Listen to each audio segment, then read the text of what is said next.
Hi friends, ಇವತ್ತಿನ ವಿಡಿಯೋದಲ್ಲಿ frills ಲೆಹಂಗಾನ cutting ಮಾಡೋದು ಅಂತ ತೋರಿಸ್ತಾ ಇದ್ದೀನಿ.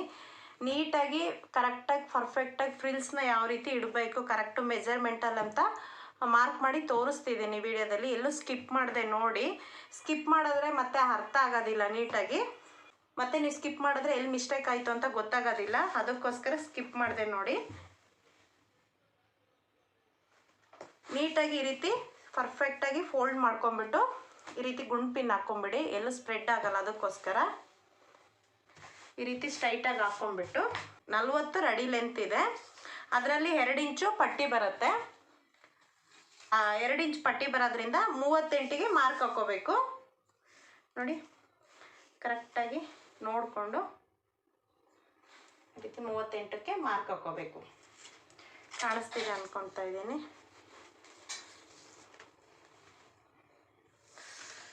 ಟೈಟಾಗಿ ನೀಟಾಗಿ ಫೋಲ್ಡಿಂಗ್ ಮಾಡಿಕೊಂಡು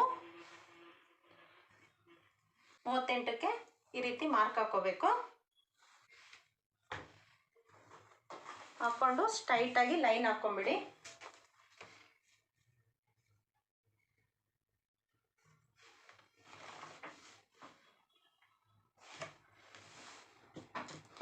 ಇನ್ನೊಂದ್ಸರಿ ಚೆಕ್ ಮಾಡ್ಕೊಂಬಿಡಿ. ಕಟಿಂಗ್ ಮಾಡೋದಕ್ಕಿಂತ ಮುಂಚೆ ಚೆಕ್ ಮಾಡ್ಕೋಬೇಕು.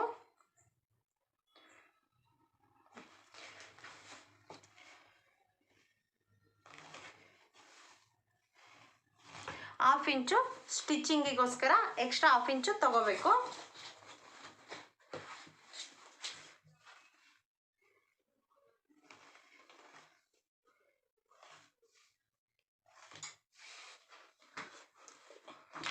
ತಗೊಂಡಾದ್ಮೇಲೆ ಕಟ್ ಮಾಡಿಬಿಡಿ.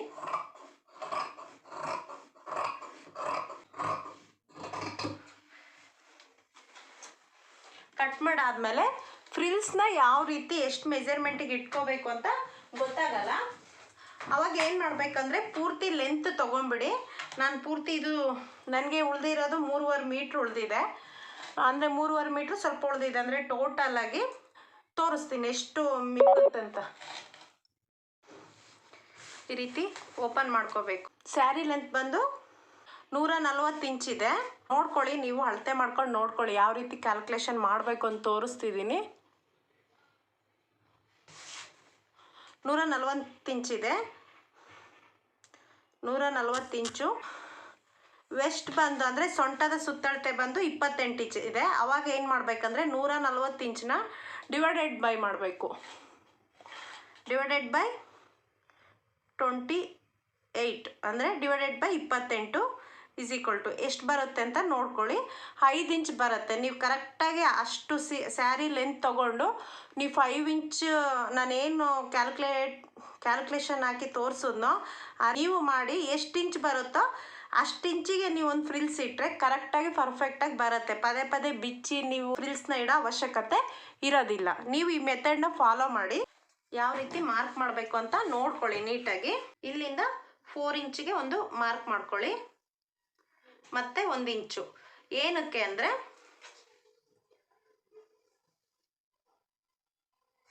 ನೋಡಿ ಈ ರೀತಿ ಬರುತ್ತೆ. 5 ಇಂಚ್ ಬಂದಿದೆಯಲ್ಲ, ಅದರಲ್ಲಿ 1 ಇಂಚಿಗೆ ಒಂದು ಮಾರ್ಕು, 5 ಇಂಚಿಗೆ ಒಂದು ಮಾರ್ಕು, 5 ಇಂಚಿಗೆ ಒಂದು ಮಾರ್ಕ್ ಮಾಡ್ಕೋಬೇಕು. ಅದರಲ್ಲಿ 1 ಇಂಚಿಗೆ ಒಂದು ಮಾರ್ಕ್ ಮಾಡ್ಕೋಬೇಕು. ಅಂದರೆ 5 ಇಂಚಲ್ಲಿ 4 ಇಂಚಿಗೆ ಒಂದು ಮಾರ್ಕು, ಮತ್ತು ಎಕ್ಸ್ಟ್ರಾ 1 ಇಂಚಿಗೆ ಒಂದು ಮಾರ್ಕು. ಈ ರೀತಿ ಫುಲ್ ಸ್ಯಾರಿನೂ ಇದೇ ಥರ ಮಾರ್ಕ್ ಮಾಡ್ಕೋಬೇಕು.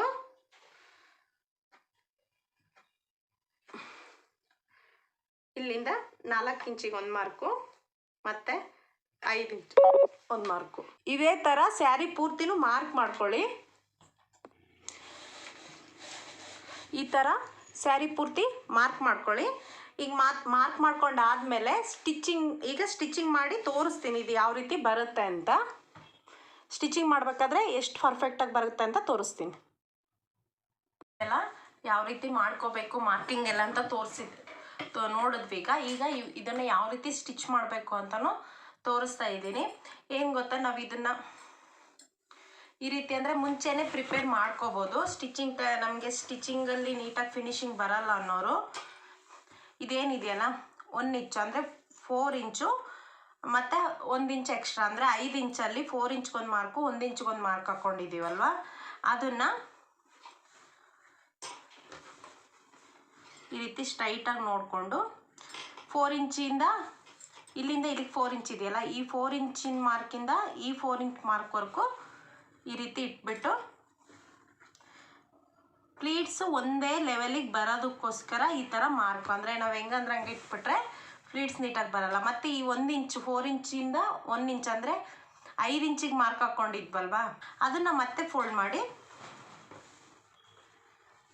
ನೋಡಿ ಈ ಥರ ಮತ್ತೆ 4 ಇಂಚ್ಗೆ ಇಟ್ಬಿಟ್ಟು ಸ್ಟ್ರೈಟಾಗಿ ಈ ಥರ ಪಿನ್ ಮಾಡ್ಕೊತ ಹೋಗಬೇಕು. ಸ್ಯಾರಿ ಪೂರ್ತಿ ಇದೇ ಥರನೇ. ಮತ್ತು 1 ಇಂಚಿಂದ 4 ಇಂಚಿಗೆ ಮಾರ್ಕ್ ಮಾಡಿದ್ದೀವಲ್ವ, ಈ ರೀತಿ ಹಿಡಿದು ಮತ್ತೆ ಇದೇ ಥರ ಪಿನ್ ಹಾಕ್ಕೊಳ್ತಾ ಹೋಗೋದು.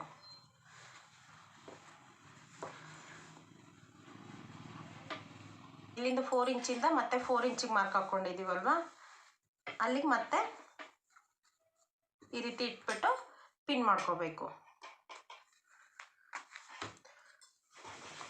ಇದೇ ಪೂರ್ತಿ ನಮಗೇನು ಕ್ಲಾತ್ ಇದೆಯೋ ಅದು ಪೂರ್ತಿ ಏನು ಮಾರ್ಕ್ ಹಾಕ್ಕೊಂಡಿದ್ದೀವೋ ಅವೆಲ್ಲವನ್ನು ಇದೇ ಥರನೇ ಪಿನ್ ಮಾಡ್ಕೊತ ಹೋಗ್ಬೇಕು. ಒಂದೇ ಲೆವೆಲಲ್ಲಿ ಪ್ಲೀಟ್ಸ್ ಬರುತ್ತೆ. ಈ ರೀತಿ ಪೂರ್ತಿ ಪಿನ್ ಮಾಡ್ಕೊತ ಹೋಗಬೇಕು. ಈ ರೀತಿ ಮಾಡೋದ್ರಿಂದ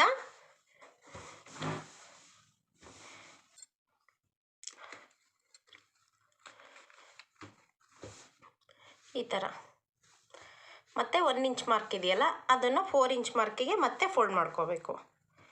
ಇದೇ ಥರ ಸ್ಯಾರಿ ಪೂರ್ತಿ ಮಾಡ್ಕೋಬೇಕು. ನಾನು ಅದೇ ರೀತಿ, ನನಗೇನು ಈ ಥರ ಪಿನ್ ಮಾಡೋ ಅವಶ್ಯಕತೆ ಇಲ್ಲ, ನಿಮಗೋಸ್ಕರ ತೋರಿಸ್ದೆ ನಿಮಗೆ ಈ ಥರನೂ ಫಾಲೋ ಮಾಡ್ಬೋದಂತ. ಈ ಥರ ಫಾಲೋ ಮಾಡೋದ್ರಿಂದ ನೀಟ್ ಫಿನಿಶಿಂಗ್ ಬರುತ್ತೆ. ನಾನು ಹಾಗೇ ಹೊಲಿಗೆ ಹಾಕ್ಕೊಳ್ತೀನಿ. ನಾನು ಈ ಪಿನ್ ಇಲ್ದೇ ಸ್ಟಿಚಸ್ನೂ ಹಾಕ್ಕೊಳ್ತೀನಿ. ನನಗೇನು ಇದ್ರದ್ದು ನೆಸಿಟಿ ಇಲ್ಲ, ನಿಮ್ಗೆ ತೋರ್ಸೋಕ್ಕೋಸ್ಕರ ನಾನು ಈ ಥರ ಪಿನ್ ಮಾಡಿ ತೋರಿಸಿ. ನೋಡಿ ಲೆವೆಲ್ ನೋಡಿಕೊಂಡು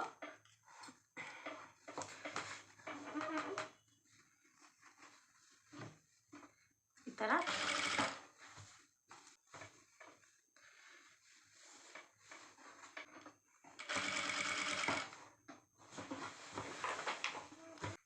ಲೆವೆಲ್ ನೋಡಿಕೊಂಡು ನಿಧಾನಕ್ಕೆ ಮೇಲ್ಗಡೆ ಸ್ಟಿಚ್ ಹಾಕೋಬೇಕು.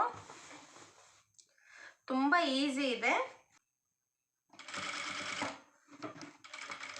ಇದೇ ಥರ ಸ್ಯಾರಿ ಪೂರ್ತಿನೂ ಇದೇ ಥರ ಪ್ಲೀಟ್ಸ್ನ ರೆಡಿ ಮಾಡ್ಕೋಬೇಕು.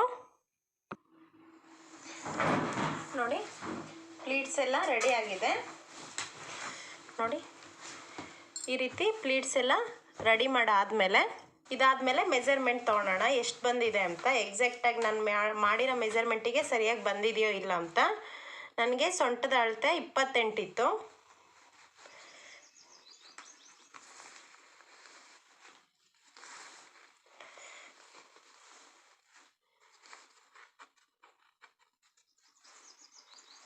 ಎಕ್ಸಾಕ್ಟಾಗಿ 30 ಬಂದಿದೆ.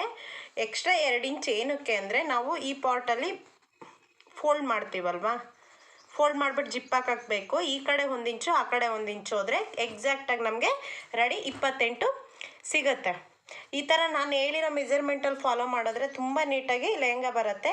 ಈಗ ಏನು ಅಂದರೆ ಕೆಳಗೆ ನೀಟಾಗಿ ನಾವು ಪೂರ್ತಿ ಸ್ಟಿಚ್ ಮಾಡಿ ಪಟ್ಟಿ ಹಚ್ಚೋದಕ್ಕಿಂತ ಮುಂಚೆನೇ ಈ ಪ್ಲೀಟ್ಸ್ನೆಲ್ಲ ಕೊನೆವರೆಗೂ ನೀಟಾಗಿ ರೆಡಿ ಮಾಡ್ಕೊಂಡು ಲೈಟಾಗಿ ಐರನ್ ಮಾಡ್ಕೋಬೇಕು. ತುಂಬ ಹೀಟಲ್ಲ, ಲೈಟ್ ಹೀಟಲ್ಲಿ ಐರನ್ ಮಾಡಿಕೊಂಡ್ರೆ ನೀಟಾಗಿ ಕೂರುತ್ತೆ. ಈಗ ಐರನ್ ಮಾಡ್ಕೊಂಡು ಬರ್ತೀನಿ, ಯಾವ ರೀತಿ ಬರುತ್ತೆ ನೋಡೋಣ. ಈ ರೀತಿ ಲೈನಿಂಗ್ನ ಪ್ಲೀಟ್ಸ್ ಇಟ್ಕೋಬೇಕು. ಅಂದರೆ ಇದು ವೆಸ್ಟ್ ಮೆಜರ್ಮೆಂಟ್ ಅಂತ ಏನಿದೆಯೋ ಅಷ್ಟಕ್ಕೆ ಕರೆಕ್ಟಾಗಿ ಪ್ಲೀಟ್ಸ್ನ ಇಟ್ಕೊಂಡು ರೆಡಿ ಮಾಡ್ಕೋಬೇಕು. ಈಗ ರೆಡಿ ಮಾಡ್ಕೊಡ್ತೀನಿ.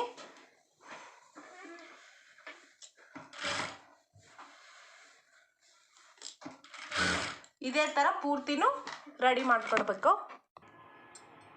ನೋಡಿ ನೀಟಾಗಿ ಐರನ್ ಮಾಡ್ಕೊಂಡು ಬಂದಿದ್ದೀನಿ. ಪ್ಲೀಟ್ಸು ನೋಡಿ ಹಿಂಗೆ ಸ್ಪ್ರೆಡ್ ಆದ್ರೂ ಅದು ನೀಟಾಗಿ ಕಾಣಿಸ್ತಾ ಇದೆ.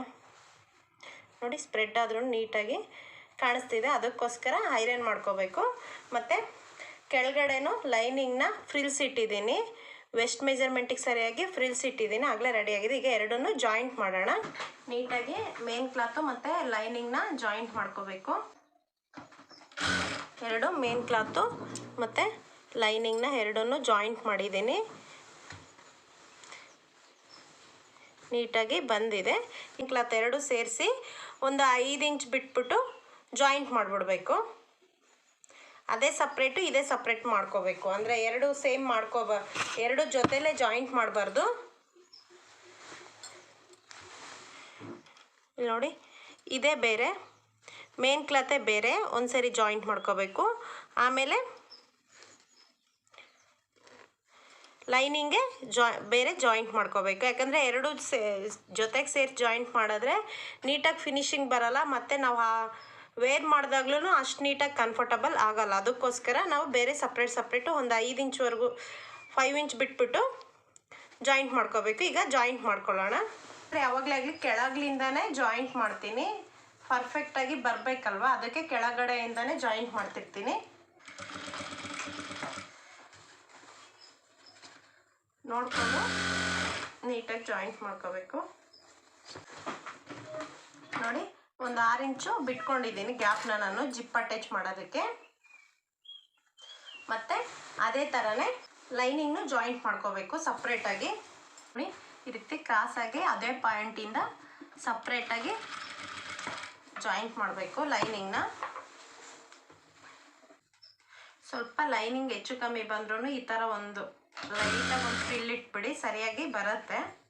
ಒಳಗಡೆ ಏನು ನೆಸಿಟಿ ಇಲ್ಲ, ಏನು ಕರೆಕ್ಟಾಗೆ ಬರಬೇಕು ಹಂಗೆ ಹಿಂಗೆ ಅಂತ ಸ್ವಲ್ಪ ಹೆಚ್ಚು ವೇರಿಯೇಷನ್ ಆದರೂ ಓಕೆ. ಈಗ ಲೈನಿಂಗು ಜಾಯಿಂಟ್ ಆಯಿತು, ಮೇನ್ ಕ್ಲಾತು ಜಾಯಿಂಟ್ ಆಯಿತು. ಇದಕ್ಕೆ ಜಿಪ್ಪು ಜಾಯಿಂಟ್ ಮಾಡ್ಕೊಂಡು ಬರ್ತೀನಿ. ನಿಮಗೂ ಜಿಪ್ ಜಾಯಿಂಟಿಂಗಿನ ಬೇಕು ಅಂದರೆ ಕಮೆಂಟ್ಸಲ್ಲಿ ಕೇಳಿ, ನಾನು ಅದ್ರದ್ದು ಸಪ್ರೇಟ್ ವಿಡಿಯೋ ಮಾಡ್ತೀನಿ. ಇದರಲ್ಲಿ ತೋರ್ಸೋಕ್ಕೆ ತುಂಬ ಲೆಂತಿ ಆಗುತ್ತೆ ವಿಡಿಯೋ, ಅದಕ್ಕೋಸ್ಕರ ನಾನು ಇದರಲ್ಲಿ ತೋರಿಸ್ತಾ ಇಲ್ಲ. ನಿಮಗೆ ಬೇಕು ಅಂದರೆ ಕಮೆಂಟ್ಸಲ್ಲಿ ಕೇಳಿ, ಇನ್ನೊಂದು ಸಪ್ರೇಟ್ ವಿಡಿಯೋ ಮಾಡ್ತೀನಿ. ಈಗ ಜಿಪ್ ಜಾಯಿಂಟು ಮಾಡ್ಕೊಂಡಿದ್ದೀನಿ, ಎಷ್ಟು ನೀಟಾಗಿ ಬಂದಿದೆ ಅಂತ ನೋಡಿ.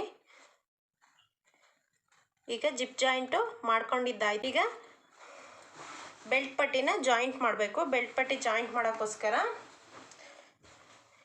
ಈ ರೀತಿ ಕ್ಯಾನ್ವಾಸ್ ಬರುತ್ತೆ, ಕ್ಯಾನ್ವಾಸ್ ಹಾಕಿದ್ರೆ ನೀಟಾಗಿ ಫಿನಿಶಿಂಗ್ ಬರುತ್ತೆ ಅಂತ ಕ್ಯಾನ್ವಾಸ್ ಹಾಕಿದ್ದೀನಿ. ನಾನು 2 ಇಂಚ್ ಕ್ಯಾನ್ವಾಸ್ನ ಹಾಕಿದ್ದೀನಿ. ಅದನ್ನು ಒಂದು ಕ್ಲಾತ್ ಏನಿರುತ್ತೆ ಮೇನ್ ಕ್ಲಾತು, ಅದಕ್ಕೆ ನಾವು ಐರನ್ ಮಾಡ್ಕೊಂಬಿಡ್ಬೇಕು. ಐರನ್ ಮಾಡ್ಕೊಂಡ್ರೆ ಸ್ಟಿಫಾಗಿ ಸ್ಪ್ರೆಡ್ ಆಗಲ್ಲ. ನೋಡಿ, ಇಷ್ಟು ನೀಟಾಗಿ ಬರುತ್ತೆ. ಇದನ್ನು ಐರನ್ ಮಾಡ್ಕೊಂಡಿದ್ದೀನಿ. ಇದನ್ನು ಯಾವ ರೀತಿ ಬೆಲ್ಟ್ನ ಅಟ್ಯಾಚ್ ಮಾಡಬೇಕು ಅಂತ ಈಗ ನಾನು 3 ಇಂಚಿಗೆ ಕ್ಲಾತ್ ತೊಗೊಂಡಿದ್ದೀನಿ, ಎಕ್ಸ್ಟ್ರಾ ಬಿಟ್ಕೊಂಡಿದ್ದೀನಿ ನೋಡಿರಿ. ಈ ಕಡೆ 1/2 ಇಂಚು, ಈ ಕಡೆ 1/2 ಇಂಚು. ಅದೇ ರೀತಿ ಇನ್ನೊಂದು ಕ್ಲಾತನ್ನು ಅಷ್ಟೇ ಮೆಜರ್ಮೆಂಟಿಗೆ ತೊಗೋಬೇಕು. ಹಿಂಗೆ ಆಪೋಸಿಟ್ ಇಟ್ಬಿಟ್ಟು ನೀಟಾಗಿ ನೋಡಿಕೊಂಡು ಮೇಲ್ಗಡೆ ಎಡ್ಜಿಗೆ ಹೊಲಿಗೆ ಹಾಕ್ಕೋಬೇಕು. ಈ ರೀತಿ ನೋಡಿಕೊಂಡು ಈ ಎಡ್ಜಿಗೆ ಹೊಲಿಗೆ ಹಾಕ್ಕೋಬೇಕು.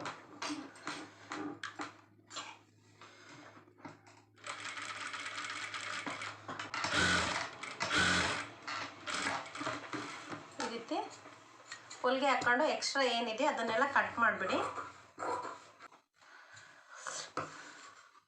ಆ ಕಡೆ ಒಂದು 1/2 ಇಂಚ್, ಈ ಕಡೆ ಒಂದು 1/2 ಇಂಚ್ ಬಿಟ್ಕೊಂಡು ಇನ್ನಿರೋದೆಲ್ಲ ಎಕ್ಸ್ಟ್ರಾ ಕಟ್ ಮಾಡಿಬಿಡ್ಬೇಕು. ಏನಕ್ಕಂದರೆ ಫೋಲ್ಡಿಂಗಿಗೆ ಬೇಕಲ್ವ, ಅದಕ್ಕೆ ಕಟ್ ಮಾಡಿಬಿಡ್ಬೇಕು. ಈ ಕಡೆನೂ ಅಷ್ಟೇ ಒಂದು 1/2 ಇಂಚ್ ಬಿಟ್ಕೊಂಡು ಇನ್ನಿರೋದೆಲ್ಲ ಕಟ್ ಮಾಡಬೇಕು. ಆದಮೇಲೆ ಕೆಳಗಿನ ಕ್ಲಾತ್ ಇರುತ್ತಲ್ಲ ಕ್ಯಾನ್ವಾಸ್ ಕೆಳಗೆ, ಅದನ್ನು ಈ ರೀತಿ ಉಲ್ಟಾ ಮಾಡಿ ಮೇಲ್ಗಡೆ ಒಂದು ಹೊಲಿಗೆ ಹಾಕಬೇಕು.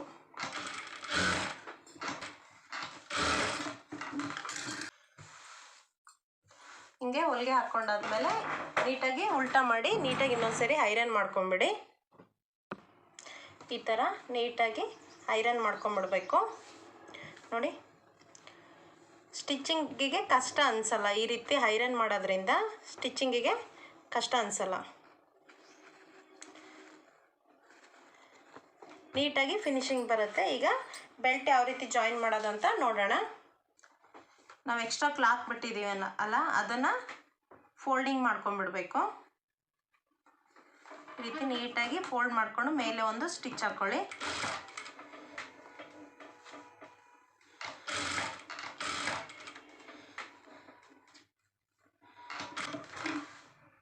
ಎರಡು ಕಡೆನೂ ಇದೇ ರೀತಿ ಫೋಲ್ಡ್ ಮಾಡಿಕೊಂಡು ಸ್ಟಿಚ್ ಹಾಕ್ಕೋಬೇಕು. ಮೊದಲು ಈ ಕಡೆ ಒಳಗಡೆ ಅಂದರೆ ಲೈನಿಂಗ್ ಕಡೆ ಇರೋ ಕ್ಲಾತ್ನ ಜಾಯಿಂಟ್ ಮಾಡಬೇಕು. ನಾನು ಕರೆಕ್ಟಾಗಿ 1/2 ಇಂಚಿಗಿಲ್ಗೆ ಹೊಲಿಗೆ ಹಾಕ್ಕೊಳ್ತಾ ಹೋಗ್ತೀನಿ.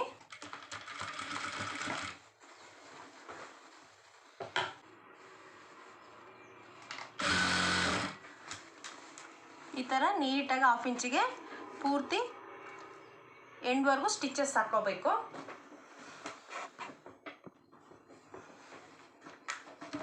ಸ್ಟಿಚಸ್ ಎಲ್ಲ ಒಂದು ಸೈಡಿಂದ ಸ್ಟಿಚ್ ಆದಮೇಲೆ ಈ ರೀತಿ ಓಪನ್ ಮಾಡ್ಕೊಂಡ್ಬಿಟ್ಟು ಮೇಲ್ಗಡೆ ಫಿನಿಶಿಂಗು ಮಾಡಬೇಕು. ಫಿನಿಶಿಂಗ್ ಮಾಡಬೇಕಂದ್ರೆ ಮೇಲ್ಗಡೆ ಇದರಿಂದ ನಾವೇನು ಕ್ಯಾನ್ವಾಸ್ ಹಾಕಿದ್ದೀವಲ್ಲ ಅದನ್ನು ಮೇನ್ ಕ್ಲಾತ್ ಕಡೆ ಮಾಡಿ ನೀಟಾಗಿ ಫಿನಿಶಿಂಗ್ ಕೊಡಬೇಕು.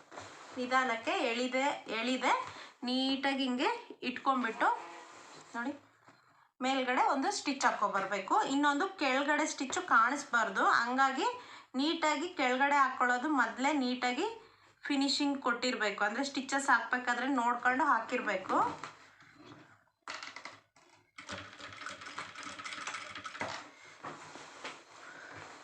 ನಾವೇನು ಮುಂಚೆನೇ ಕ್ಯಾನ್ವಾಸ್ಗೆ ಮಡ್ಚ್ಬಿಟ್ಟು ಐರನ್ ಮಾಡಿರ್ತೀವಲ್ವ, ಆ ಲೈನ್ ನೋಡಿಕೊಂಡು ನಿಧಾನಕ್ಕೆ ಈ ರೀತಿ ಇಟ್ಬಿಟ್ಟು ಮೇಲ್ಗಡೆ ಎಂಡಿಗೆ ಸ್ಟಿಚ್ ಹಾಕ್ಕೋಬೇಕು.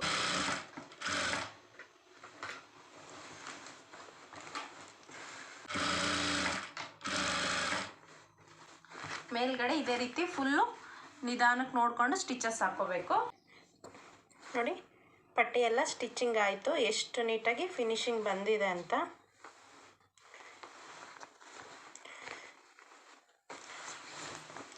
ಇದು ಜಿಪ್ ಜಾಯಿಂಟು, ಇಲ್ಲಿನೂ ಸಹ ಗೊತ್ತಾಗೋದಿಲ್ಲ, ನಾವು ಜಿಪ್ ಜಾಯಿಂಟ್ ಮಾಡಿದ್ದೀವಿ ಅಂತಲೇ ಗೊತ್ತಾಗಲ್ಲ. ನೋಡಿ ಇದೆಲ್ಲ ಆದಮೇಲೆ ಇದಕ್ಕೊಂದು ಟ್ಯಾಗ್ ಅಂದರೆ ಕಟ್ಟೋದಕ್ಕೆ ಬೇಕಲ್ವ, ಅದು ಕಟ್ಟೋದಕ್ಕೊಂದು ಮಾಡಿದ್ರೆ ಲೆಹೆಂಗಾ ಕಂಪ್ಲೀಟ್ ಆಯಿತು. ಇದ್ರದ್ದೊಂದು ಪಿಕ್ ಹಾಕ್ತೀನಿ ನಾನು. ಓಕೆ, ಈ ವಿಡಿಯೋ ಇಷ್ಟ ಆಗಿದೆ ಅಂದ್ಕೊಂಡಿದ್ದೀನಿ. ಇಷ್ಟ ಆಗಿದ್ದರೆ ಪ್ಲೀಸ್ ಲೈಕ್ ಮಾಡಿ, ಶೇರ್ ಮಾಡಿ, ಹಾಗೆ ಸಬ್ಸ್ಕ್ರೈಬ್ ಮಾಡಿ. ಇದೇ ರೀತಿ ನನಗೆ ಸಪೋರ್ಟ್ ಮಾಡಿ. ನೀವು ಇನ್ನಷ್ಟು ಸಬ್ಸ್ಕ್ರೈಬರ್ ಜಾಸ್ತಿ ಆದಂಗೆಲ್ಲ ನನಗೂ ವಿಡಿಯೋ ಮಾಡೋಕ್ಕೆ ಇಂಟ್ರೆಸ್ಟ್ ಬರುತ್ತೆ. ಅದಕ್ಕೋಸ್ಕರ ಪ್ಲೀಸ್ ಸಬ್ಸ್ಕ್ರೈಬ್ ಮಾಡ್ಕೊಳ್ಳಿ. Okay, thank you.